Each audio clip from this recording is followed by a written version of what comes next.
നെയ്യാറ്റിൻകര ഗോപൻ സ്വാമിയുടെ മൃതദേഹം postmortem നടപടിക്കായി Thiruvananthapuram medical കോളേജിലേക്ക് മാറ്റുന്നു. കല്ലറയ്ക്കുള്ളിൽ ഇരിക്കുന്ന നിലയിലാണ് മൃതദേഹം കണ്ടെത്തിയത്. മൃതദേഹത്തിന്റെ നെഞ്ചുവരെ പൂജാദ്രവ്യങ്ങളും നിറച്ചിരുന്നു.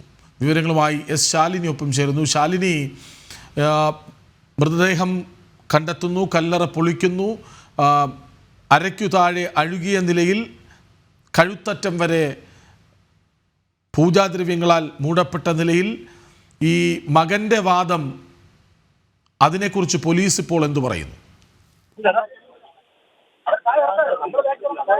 കൃഷ്ണരാജ് സൂചിപ്പിച്ചതുപോലെ തന്നെ ഏറെ നിർണായകമായ കോളിളക്കം സൃഷ്ടിച്ച ഒരു കേസ്, ഒരു മിസ്സിംഗ് കേസ്. ആ മിസ്സിംഗ് കേസിൽ നിർണായകമായ വഴിത്തിരിവുകൾ സംഭവിച്ചിരിക്കുകയാണ്.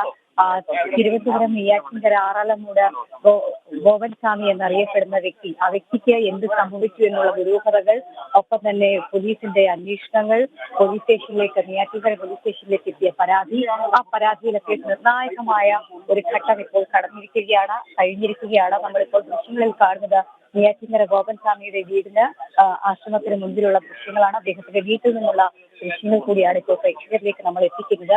ഇന്ന് രാവിലെ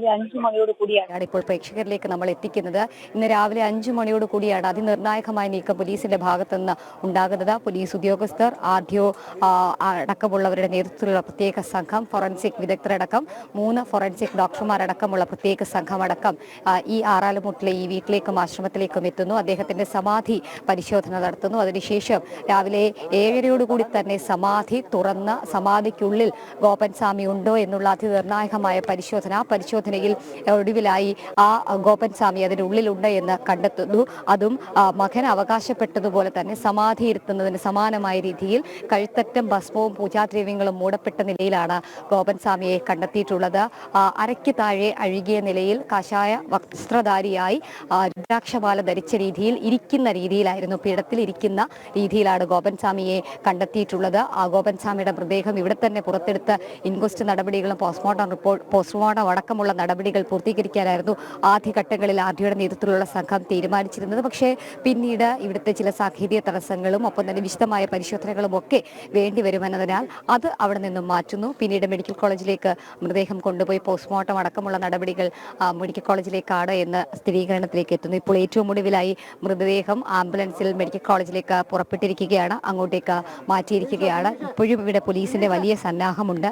കഴിഞ്ഞ ദിവസങ്ങളിലടക്കം വലിയ രീതിയിലുള്ള പ്രതിഷേധങ്ങൾക്ക് സാക്ഷ്യം വഹിച്ച മണ്ണാണ് ഈ ആറാലമൂട്.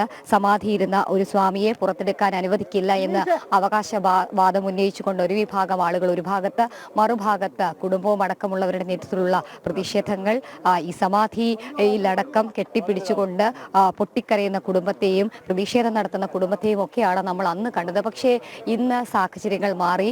രാവിലെ സബ് കളക്ടർ അടക്കമുള്ളവർ ഇവിടെ എത്തി കുടുംബാംഗങ്ങളുമായി സംസാരിച്ചു. അതിനുശേഷം ആദ്യഘട്ടങ്ങളിലൊക്കെ തന്നെ ഇത് തുറക്കുന്നതിനോടോ അല്ലെങ്കിൽ അത് തുറന്ന പരിശോധന നടത്തുന്നതിനോടോ ഒക്കെ എതിർപ്പ് രേഖപ്പെടുത്തിയ കുടുംബം ഇന്ന് പോലീസും ആർഡിഒയും ഒക്കെ എത്തിയപ്പോൾ ഒരു സമാധാന അന്തരീക്ഷം സൂക്ഷിച്ചിരുന്നു എന്നുള്ളതാണ്. എതിരഭിപ്രായമുണ്ട് എങ്കിൽ പോലും തുറക്കുന്നതിൽ കോടതി അടക്കമുള്ളവരുടെ ഇടപെടൽ വന്ന സാഹചര്യത്തിൽ കോടതിയെ ലക്ഷ്യമുണ്ടാക്കാത്ത രീതിയിലുള്ള നടപടികൾ കുടുംബത്തിന്റെ ഭാഗത്തു നിന്നും ഉണ്ടായി. ഇതിന്റെ ഭാഗമായിട്ടാണ് അല്പസമയത്തിന് മുൻപ് ഈ ഒരു സമാധി തുറന്നത്. സമാധി തുറന്ന മൃതദേഹം പുറത്തെടുക്കുകയും ഒക്കെ തന്നെ ചെയ്തത്. ഫോറൻസിക് വിദഗ്ധർ അടക്കമുള്ളവരുടെ ശാസ്ത്രീയ പരിശോധനകൾ നടത്തിയിരുന്നു. സാമ്പിളുകൾ അടക്കമുള്ള കാര്യങ്ങൾ അവർ ശേഖരിക്കുകയും ചെയ്തിട്ടുണ്ട്. ശേഷം നിർണായകമായിട്ടുള്ള ഇൻക്വസ്റ്റ് നടപടികൾ പൂർത്തീകരിച്ചതിന് ശേഷമാണ് മൃതദേഹം ഇവിടെ നിന്നും കൊണ്ടുപോയിട്ടുമുള്ളത്. എന്തായാലും ഏറെ കൂളിളക്കം സൃഷ്ടിച്ച ഒരു കേസ്, ഒരു മിസ്സിംഗ് കേസായി നെയ്യാറ്റിൻകര പോലീസ് സ്റ്റേഷനിലേക്ക് എത്തി FIR ഇട്ട കേസിലാണ് അതിനിർണായകമായ നീക്കങ്ങളും നടപടികളും ഇന്ന് സംഭവിച്ചിരിക്കുന്നത്. കഴിഞ്ഞ ദിവസങ്ങളടക്കം ഈ ഒരു സമാധി തുറന്ന് അതിൽ പരിശോധന നടത്തണമെന്ന നിർദ്ദേശവുമായി ആർഡിഒ അടക്കമുള്ളവർ ഇവിടെ എത്തിയപ്പോൾ അതിനനുവദിക്കില്ല എന്നുള്ള പ്രതിഷേധങ്ങളൊക്കെ ആയിരുന്നു നമ്മൾ കണ്ടിരുന്നത്. പിന്നീടാണ് ഈ കേസ് കോടതിയിലേക്കും ഹൈക്കോടതിയിലേക്കും ഒക്കെ എത്തുകയും ചെയ്തത്. ഹൈക്കോടതി നിർണായകമായ 2 ചോദ്യങ്ങളാണ് ചോദിച്ചത്. ഗോപൻ സ്വാമി എവിടെ? ഗോപൻ സ്വാമിക്ക് എന്ത് സംഭവിച്ചു? മരണപ്പെട്ടെങ്കിൽ അദ്ദേഹത്തിന്റെ മരണ സർട്ടിഫിക്കറ്റ് എവിടെ? ആ ഒരൊറ്റ ചോദ്യത്തിൽ നിന്നാണ് ഇന്ന് ഈ ഒരു സമാധി തുറന്ന് പരിശോധന നടത്തുന്ന സാഹചര്യത്തിലേക്ക് കാര്യങ്ങൾ എത്തുകയും ചെയ്തിട്ടുള്ളത് എന്നുള്ളതാണ് നിർണായകമായിട്ടുള്ള കാര്യം. എന്തായാലും സമാധി തുറന്നു, ഫോറൻസിക് വിദഗ്ധർ അടക്കമുള്ളവർ ഇവിടെ നിന്ന് മടങ്ങിയിട്ടുണ്ട്. പക്ഷേ മറ്റ് ഉദ്യോഗസ്ഥരടക്കമുള്ളവർ ഫോറൻസിക്കിന്റെ മറ്റ് ഉദ്യോഗസ്ഥരുമുണ്ട്, പോലീസ് ഇവിടെയുണ്ട്. അങ്ങനെ വിവിധ വിഭാഗങ്ങളിൽ ആളുകൾ ഇവിടെയുണ്ട്. അപ്പം തന്നെ നെയ്യാറ്റിൻകര ഡിവൈഎസ്പിയുടെ നേതൃത്വത്തിലുള്ള പ്രത്യേക സംഘം ഇവിടെയുണ്ട്. ആദ്യം അടക്കമുള്ളവർ, സബ് കളക്ടർ അടക്കമുള്ളവർ ഇവിടെ നിന്നും മടങ്ങിയിട്ടുമുണ്ട്. എന്തായാലും ഇനി നമ്മൾ ഉറ്റുനോക്കുന്നത് ആ പോസ്റ്റ്മോർട്ടത്തിലേക്കാണ്, പോസ്റ്റ്മോർട്ടം റിപ്പോർട്ടിലേക്കാണ്. എന്തൊക്കെ കണ്ടെത്തലുകൾ പോസ്റ്റ്മോർട്ടത്തിൽ ഉണ്ടാകും എന്നുള്ളതാണ്. ശാലിനി, ഇതിപ്പോ സമാധിയാണെന്ന അവകാശവാദമാണ് കുടുംബം ഉന്നയിച്ചത്.